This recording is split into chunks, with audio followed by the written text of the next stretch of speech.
I'm Dr. Sangeeta Rawat, Dean at St. J.S. Medical College and KM Hospital, and also Professor of Neurology and Chief Epileptologist at Comprehensive Epilepsy Care Center of Mumbai, KM.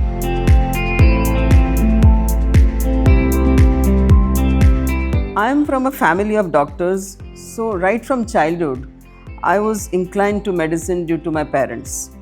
Secondly, I am a strong follower of Swami Vivekananda, and his teachings are serve Jiva as Shiva. So I wanted to look after the human beings as a worship to God. Also, it is very noble and prestigious profession, and there is a lot of respect for this. And the last thing is that it is a profession for intellectuals. So always being standing first in school, I always thought I should do something which intelligent persons should do it. And then the most important is any career you take, you must like that. So I love seeing my patients and I love my clinical work in medical field. So my role model, as I said, was my father, Dr. M.D. Shah, who is a pediatrician, and he was a pediatric HOU at KM Hospital almost for 25 years. And he was an extremely dedicated, and his patients used to really worship him. And he would see second and third generation kids also in the same family, showing how much faith they had in him. So I decided to follow him and take up the medical profession. And my father was never after money, and that's the reason why he continued in KM for so many years and devoting so much time for teaching of students. And that's the reason even I decided to continue KM, because I wanted to serve the underprivileged patients. I did start practice, but very late since last few years only, where after my son and all graduated, my son, and then I had a lost family time required, so then I started my practice. So my role model is my father, who served underprivileged in KM, and so did I.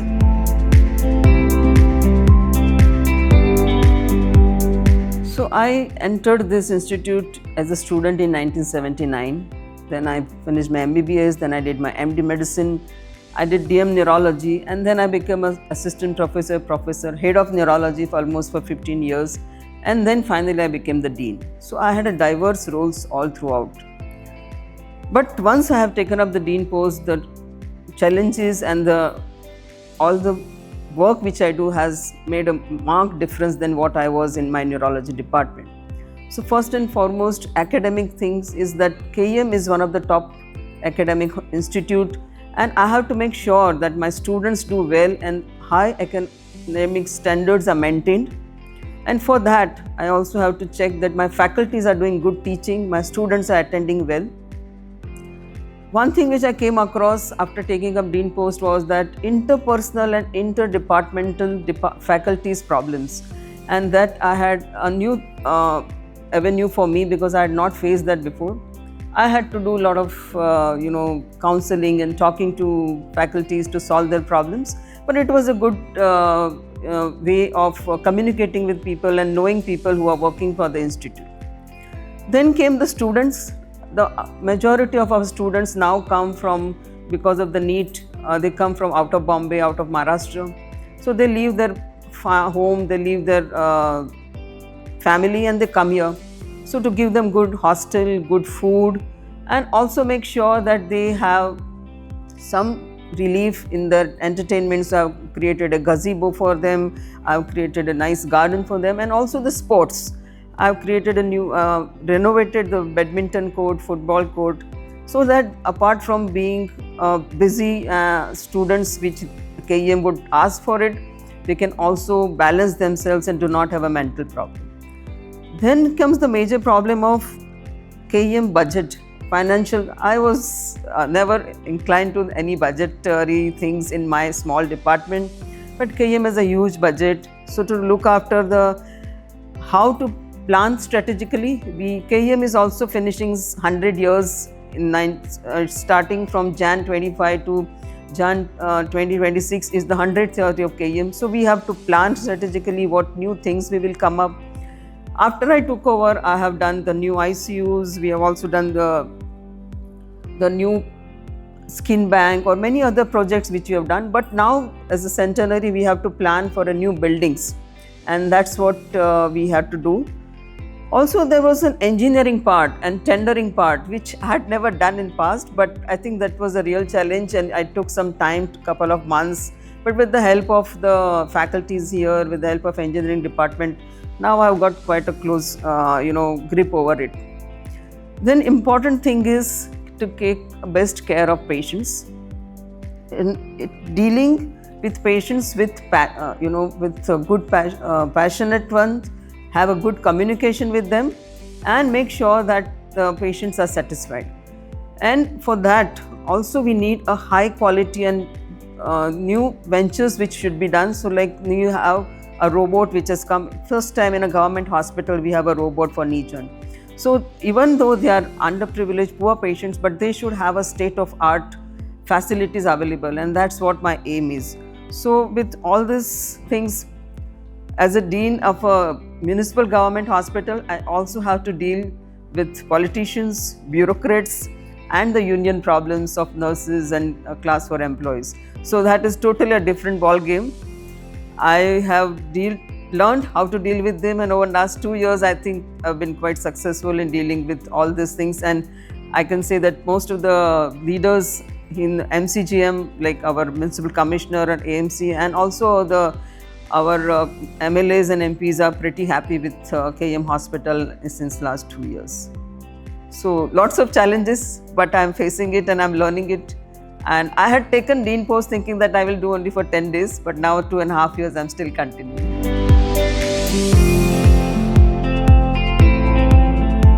So the mental health challenges is faced as a fallout of this career which they have chosen. First of all, as a medical field requires long hours of studies, many years of studies, and once they have done their MBBS, it also, during residency, long duty hours, hard work is compromised by constrained environment because of overcrowding in government hospitals, lack of time for personal relationship, which results in late marriages, late childbirth, and all this leads to a combined toll on the students and the residents. So they often come across with anxiety, depression, and there is a lot of peer pressure. That it's highly competitive thing because of the NEET, and post-graduation is highly competitive. So it's cutthroat competition which is there in KM, and all I think topmost colleges have this. So this again leads to mental health problems. So we have here started a student dosti program where we have appointed a psychologist, 3 or 4 who are available offline, online, and we also have a mentors allotted to every batch of students, so they can go and talk to them so that we avoid any drastic steps taken by students. So we are trying our level best, but definitely mental health is a big problem which is coming up more and more, and during COVID it had exacerbated, but now after the COVID I think it has come down. But only thing is they should have a patience and dedication for their this thing. And important is often they compare themselves with other peers of the school, like who have done engineering, who have done medical MBAs and all. So they have a long, they don't have such long working and long hours. So when they compare, they start earning faster, they start settling in life faster. So I think it's important that they should stop comparing themselves. They are doctors, they are in a noble profession, and it is something which they are dedicated to themselves. They have to dedicate themselves to it. So I think if they think like that and they stop comparing with others, probably this will go down, the mental health problems will go down.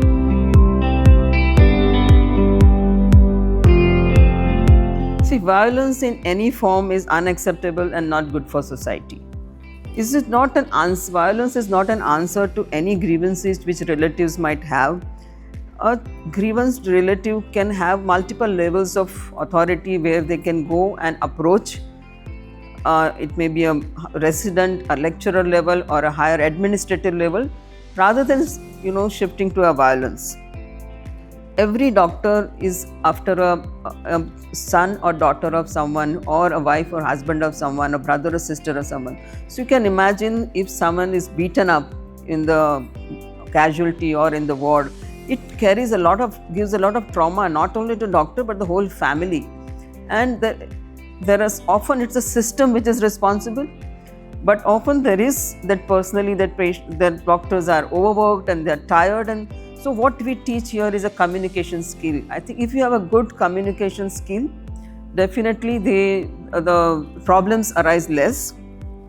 And it is also time that it may also, if the violence continues, the time may come that people will get scared to take up this profession, and thinking that if there is so much violence, what my son and daughter may get beaten up.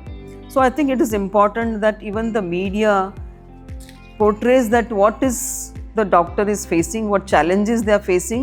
And I can only say that patients should have a trust on us. We have taken Hippocratic oath. Our life is dedicated to patient's life, and ours is a profession where we are dealing with human life. So we know that, and we are going to do our best. But often the relatives who come there in anguish do not have a sound emotional background at that time, and we can understand that even they are facing a lot of problem. But I think if there is hands joined by both hands, like our faculties and students are taught, and even the patients are taught that there are problems which they have to accept. If there are bad results, they have to accept and do not resort to violence. So in the end, I'll say violence is not the, for any thing. There can be multiple levels or many ways for going to any, and also I think government should have a good policies and good laws also. I think that's also important, that government should have a good policies and laws, so that the doctors have a good security. And I have made sure that my every casualty and ward has a good security, which are a high crowded area. So I think that if you take care, maybe the violence definitely should go down.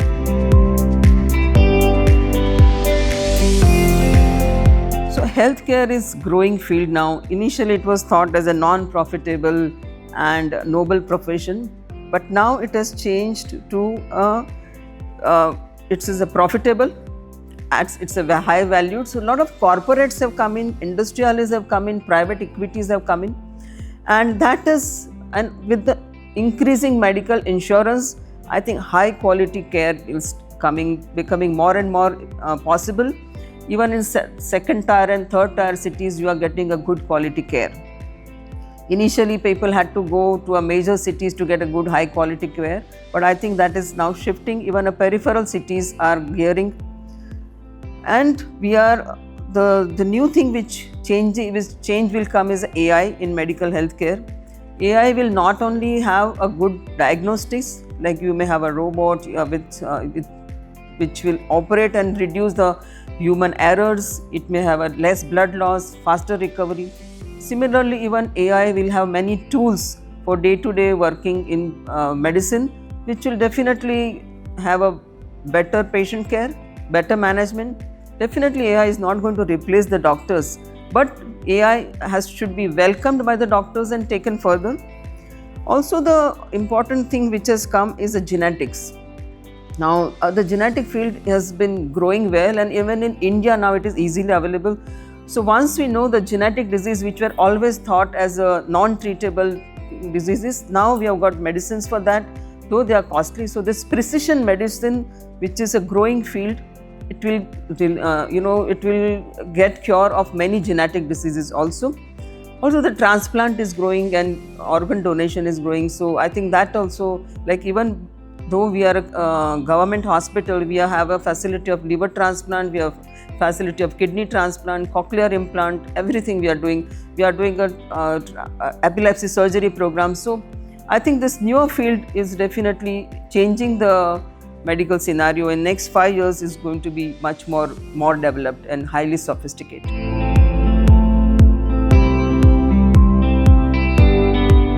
So I am a neurologist, and when I started my neurology residency, in our department we have a special epilepsy OPD, where almost every week we have 60-70 new patients, 250-300 follow-up patients. So I used to see them.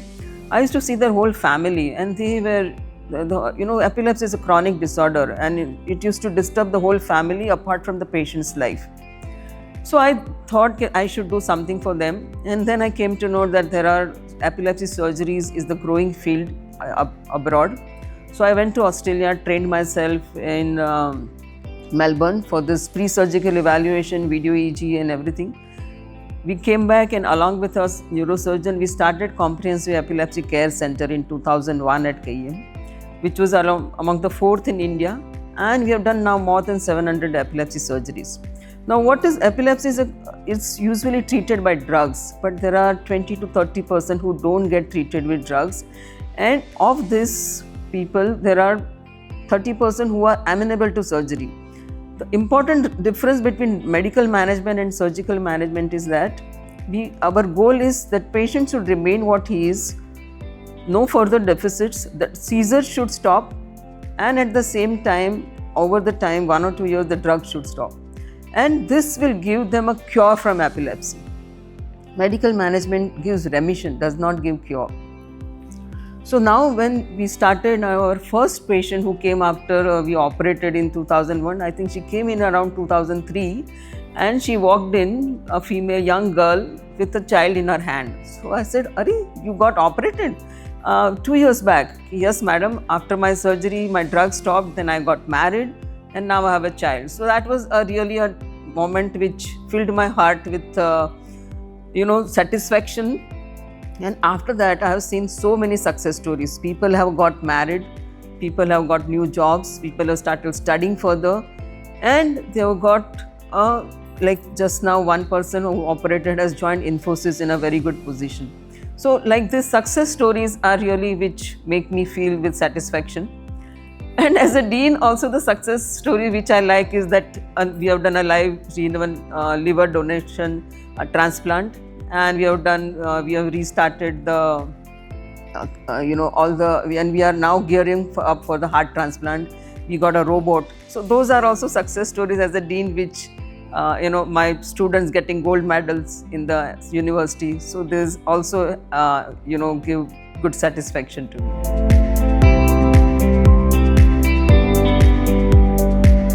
One word, then I think it's healer.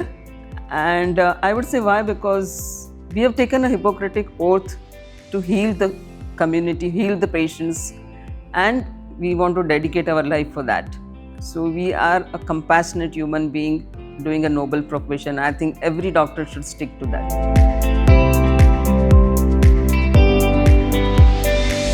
Apart from this, I like to travel.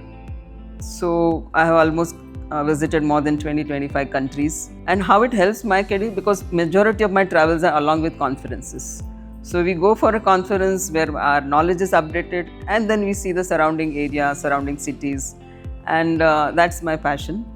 Secondly, after that, I also have a reader, but after coming to medical profession, I don't get so much time, but till 12th, I used to read lots of novels. I've read also religious books of Vivekananda, but I also read like Tagore and other, Somerset Maugham and many other authors. And then obviously I like shopping also for all the work you do, and going for movies with a popcorn in the hand. I think those are few hobbies which I pursue after my busy career. And last but not least, spend time with my family. My husband is very supportive. My son, daughter and my grandson is there. I spend all the evenings with family, and I could achieve so much. It's because of the good support from in the beginning years from the in-laws, and the later years from my husband and my family, son and daughter, who have supported, because I was very scared to take up this dean post. But they said, we will look after everything at home, but you become a dean and see what you can do for your alma mater. So for all four of us, this is an alma mater. So that's why we decided that I should take up this post.